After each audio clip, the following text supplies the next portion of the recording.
Hi, this is Charles Hoskinson broadcasting live from warm, sunny Colorado. Always warm, always sunny, sometimes Colorado. Today is January 24th, 2022, and I'm making a video to discuss the latest drama of the day, which is CardStarter v Sunday Swap. For some reason, people want to drag me into this one. So your wish is my command. Let's talk about it. You know, most companies, when these things happen, they go ahead and go to their press and PR department. They say, let's issue a canned statement, and then they just hide behind that. But we're not most companies. Guy at the top is me. And when you guys want to talk about something, we talk about it. And so here's the situation as I've been able to put together. So first, I didn't know very much about any of this until after it hit Reddit and Twitter and Discord and Telegram and other places. And CoinDesk reached out to me this morning. And I'm like, okay, why are you guys talking to me? This is a commercial dispute between Sunday Swap and CardStarter. IO has no control over any of these entities, wasn't involved in any of these conversations, any of these discussions. There's zero input output footprint in any of this. But for some reason, we keep being asked for comment, and people keep dragging us through Twitter. And there's even been people saying, well, maybe we should sue IO or something. And that just is a testimony to Reddit driven and Twitter driven dispute resolution, as well as a lack of maturity by some people. So let's go through what's been said. So I'll share my screen here, and then I will opine since you guys have asked me. So first off, there was an article that came out just today, and I imagine the CoinDesk one will have more detail. Failed promises and rug pull accusations. CardStarter and Sunday Swap blame each other. Disappointing benefits for CS Swap token. Liquidity provider has them up in arms with CardStarter and Sunday Swap, saying they are not responsible. So basically, this Samuel Wan guy says some stuff and apparently uses the fact that two entities on a blockchain that are independent, that are centralized entities, have a commercial dispute to make a statement about Cardano, the protocol, and the ecosystem. Just shows you the garbage journalism that we have in this space. So for those of you who don't know, CardStarter says that they're the first insured accelerator on Cardano. They're a decentralized accelerator for swapping platforms connected to early stage Cardano innovators and community donors. Okay. And here's some of their projects. Here's the team and some of their relationships. Good. Sunday Swap is a DEX on Cardano. Now, somewhere along the way last year, these two entities decided to start discussions and plan something out about how they could mutually benefit each other. Sunday Swap wrote a blog post about 17 hours ago, and I'm going to read it out. And I would have loved to have had a blog post from CardStarter. There is none. There's just a tweet. I'll go to the tweet after this blog post because I'm just trying to reconstruct history here. The Sunday Swap team has, for the past few days, been very concerned about the CardStarter investor community and their disappointment with not being part of the Sunday Swap DEX at launch or receiving any Sunday as rewards. For the past many months and continuing until today, Sunday has been engaging with CardStarter on expanding our relationship to include an agreement where Sunday tokens could be earned by CardStarter investors that move their holdings to the Sunday Swap DEX. However, despite giving the CardStarter team the flexibility we felt they needed to address these important issues, no agreement has been reached and no substantive proposal has been made by the CardStarter team. For these reasons, we'd like to now share what we feel are a few relevant facts with the community and what we propose to do to address the concerns of the CardStarter investors. The relationship between CardStarter and Sunday Swap is indeed based solely on marketing and collaboration agreement from June as communicated publicly here. They include a link. Sunday Swap cannot control how other party to an agreement may characterize it to others, including their investors. However, we acknowledge that out of enthusiasm for the relationship, members of our team have on two occasions chosen their words poorly when characterizing the agreement and hope for future liquidity provision relationship. Ruh-roh. That doesn't sound good. When these misstatements are stacked against the many more correct statements and the public release mentioned before, we do not believe that Sunday Swap contributed to any misunderstandings by the CardStarter community, as many have asserted. I don't have any material basis one way or the other for that. And this is why I'm a bit frustrated that I can't find a blog post from CardStarter, because there seems to be a disagreement about understanding here between the two parties. And if there was a blog post from CardStarter, and if they did release one, send it to me. I'm happy to read it out, just like reading the Sunday. At least we could compare and contrast statements. The terms of the June agreement are bound by a mutual non-disclosure provision, as is routine with commercial agreements, so we cannot share full details of the agreement without CardStarter's consent. I don't know if that's being disputed or not. That's an assertion that Sunday is making, but again, I have no material basis to know if it's true or not. They could publish the non-disclosure agreement and the signatures. That would be something. I suppose that would be okay. We are compelled by circumstances to say two things, however. First, the agreement is in no way a merger of two companies and does not call for any similar acquisition, sale, or other transaction. Okay.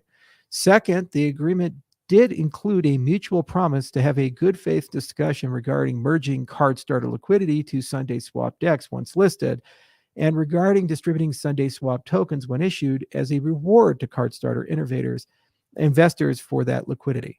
Now, here's the crux of it. No money, tokens, or anything else of value was paid or promised by any other party to the others in the June agreement. Sunday Swap has not received any cards, CSwap, or other tokens since that time. Okay. We stand by our commitment, blah, blah, blah. And then there's some social media stuff about mischaracterization. And yes, we've been wrong, rah, rah, rah. And this is the mea culpa right here, where apparently they want to give away 20 million Sunday tokens.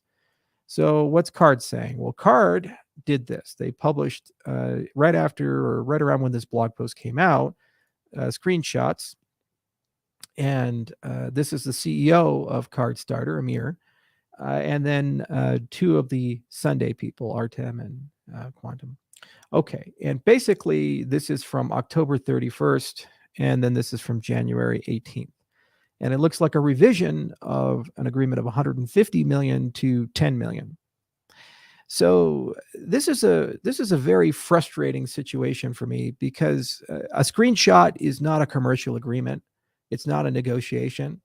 And if there were contracts, usually they're built with first, here's a memorandum of understanding or some agreement where we're going to begin negotiations. And here are the parameters of negotiations, followed by an agreement that supersedes all of the oral and side written things. We usually call that an entire agreement. There is no contract that's been published either way. And apparently there's some form of non-disclosure agreement. I would argue that commercial conversation in Telegram or Discord or wherever that screenshot came from would probably be a violation of the non-disclosure agreement. Now, I can understand the frustration if CardStarter feels that they had an understanding and that understanding was 150 and now it's been downvised to 10 because the price went up. I'd feel pretty hurt too. But the question was that understanding encapsulated in a contract? So how do you resolve this? Well, you resolve that through either a lawsuit or arbitration or a future negotiation. So I guess they downvised from 150 to 10. There's been a counter now of 20. And apparently they've decided to take this litigation of affairs into the public domain and drag me into it. Why? I don't know, because I'm Charles Hoskinson and IO is a big player in this space. I have no control or command or providence over any of these actors. I can't wave my hand and say CardStarter do this or Sunday do that. I don't have any legal influence or material control of the facts and matters. Second, I was left out of all of these things, and rightfully so, because these are two independent ventures out of 200 that are in the Cardano ecosystem. And what's happening right now is this communication between these two entities and its publicity does nothing to serve either of them, increases the possibility of litigation because bad faith is occurring, and ultimately damages the brand of Cardano. Really not helping anybody in this respect. Now, the crypto media is going to do what it always does. They're going to publish incredibly negative, unfair, biased articles about Cardano and assert that because two independent entities out of 200 are having a commercial spat because they didn't handle their negotiations well, that those particular entities are a representative sample of the Cardano experience and ignore everything else, which is just sickeningly terrible and bad. And, it is what it is, but this is the nature of what we've had to deal with as an ecosystem for years. For example, last year with the Ethiopia announcement, with CoinDesk in particular, we told them, hey, look, we just closed 5 million users for Cardano.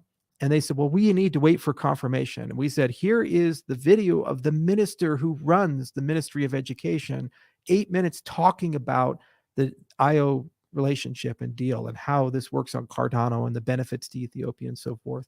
They said, well, we don't care what the minister has to say. We want independent confirmation from the ministry itself. That's like Biden saying something, but then saying, well, we're waiting on our email to come back from the White House to confirm if the White House is really doing that or not. Meanwhile, the New York Times published about it, and remarkably, CoinDesk made the decision to say, well, we have higher journalistic standards than the New York Times. We're going to wait for our independent confirmation, not the fact that they've already published and we've gotten the video. That's where we're at with the crypto media in general. That's just the fact of the matter. So this is going to be covered one particular way. To CardStarter and to Sunday, my recommendation is you guys get together and you guys negotiate with each other in good faith. Now, Sunday is making the assertion that they've attempted to do so with CardStarter. Again, I don't have a blog post or a rebuttal to what Sunday is saying. And I'm sorry, a tweet is not a rebuttal.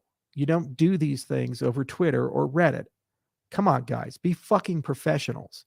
Write a blog post or something and outline the material facts that were outlined in the Sunday blog post and explain why they're wrong. And if you guys had commercial agreements, you had contracts, you had other things, okay, point to those documents, show signatures, these types of things. That's how we resolve commercial disputes. If you're going to litigate this in the entire public domain, which I wouldn't recommend doing, maybe both entities could agree to enter arbitration. How about you two get together and do a joint press release and say, look, we obviously have some issues to resolve here. There's a material movement of value. Sunday's already putting on the table, I guess, 20 million Sunday tokens, whatever the hell that's worth. That seems to be a lot. It's gotten to a point that maybe an independent third party that is trusted, mutually selected by both parties, come together and act as an arbitrator. Doesn't that seem to be fair and reasonable? Or you guys can just babble over Twitter and Reddit and damage the entire Cardano ecosystem, and at the end of the day provide no value to anybody, and just give more red meat to a media that already has decided to bet against us because their VC backers chose different chains to love and enjoy, and drag us all through the mud. The decision's yours. But you know what? I have nothing to do with any of this, and I really don't appreciate being dragged into it. At the end of the day, there are hundreds of projects here. And there will be commercial disputes in these projects. Always, because people are people. That's why you have founder agreements. That's why you have the entire clause in a contract. That's why you have dozens of protective measures during negotiation. And when you have kids who are in their 20s and 30s who haven't done business before, start doing things at a stake of 7 figures and 8 figures, they're bound to make mistakes. Those of you who buy into these projects, you have to ask on the upfront, do we feel there's enough business maturity in these projects for them to be good custodians of the trust that we've put in them? And if you can't answer that with a definitive yes, make sure that you understand going in that this is the risk of these things happening. Now, there are things we can do as an ecosystem to help these things along. And actually, we're seeing this in the Ethereum ecosystem and others. For example, there's a protocol called Kleros. It's a justice protocol. It's a decentralized arbitration service. So maybe we don't have the business acumen with a lot of these small startups, but if they're Catalyst funded, we can mandate that they utilize a decentralized justice protocol that can do the arbitration and distribution when disputes like these happen. There's a lovely blog post here. Decentralized Justice, a comparative analysis of blockchain online dispute resolution projects, written by some academics. Now, look, guys, where you can engage me and we can talk about this, the IO side, is if, hey, would you be prepared to give a grant or technical assistance in the development of the decentralized justice and arbitration protocol for when disputes occur? And as a condition of funding or participation, we can mandate that the protocols have this. I'd be more than happy to provide a grant. I'd absolutely be more than happy. And I guarantee you we can talk to the foundation and get them excited about this type of stuff too, as including catalyst funding as well. There's no doubt that we can put a lot of resources towards building these type of infrastructure so that we can compensate for the fact that people are young and inexperienced. But in general, I can't sit here because I have neither the mandate, the power, or the desire to arbitrate disputes between two independent commercial entities that are just so happen of choosing to be building on top of Cardano, because it's unending. Look how many disputes on a regular basis occur on Binance Smart Chain, on Ethereum, on Bitcoin. My God, we've lived through so many of them. I'd be here all day long. And how much time am I spending getting pipelining done, or input endorsers, or all of the governance infrastructure that we have to build for Cardano, and a litany of other things that are on our to-do list? I don't have time to do everything or desire, and I don't have the power or mandate to do everything. It's a decentralized ecosystem. So the best I can do is opine and comment, and if you request that I do, you get a video like this. And it's an unsatisfactory video, because at the end of the day, I'm learning as you guys are learning. We were not in any of these negotiations. We don't know anything about these things. So they come up and we're like, okay, well, I guess I'm just going to have to reconstruct history from Twitter and Reddit and Telegram and Discord and blog posts, or the lack thereof. And no matter what I say, somebody's going to say, well, there's more to the story. You should have done that, or you should have done that.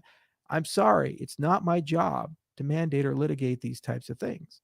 So the best I can give is advice, like anybody else. Both entities, if you care about Cardano and you want to act in good faith, get together, issue a joint press release, and agree to arbitration. That's how you handle dispute resolution. Pick an arbitrator.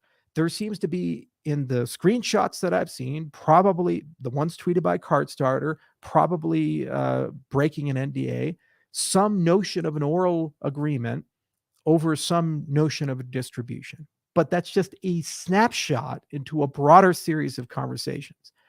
I'm not saying this happened, but what if there were 45 other screenshots that could be produced by the Sunday team saying, hey, actually, we're not going to do that. This is what we're going to do. And maybe they agreed to it on the other side. We don't know. We don't.